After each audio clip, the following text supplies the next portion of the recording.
Hihilain ko yan. Hihilain ko yan. Naku, maniwala ka, hihilain ko yan. Kakapag manas. Pero hihilain ko yan.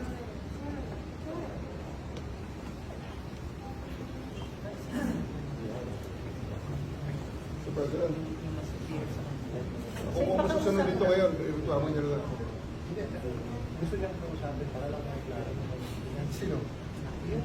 Walang mas mataas sa akin. Ako na ang commander dito. Sir na ako, sir. Diretso rin niya ako sa aeroplano. Yes. Okay, sir. Your lawyers are witnesses. You can always file. You have to kill me. It's not our intention. You have to kill me to bring me to Hague. It's not our intention, sir. It's not our intention. It's not our intention, sir. You see? Sir, di ba siya po yung lalaki? You know that you've done your duty. Okay? You've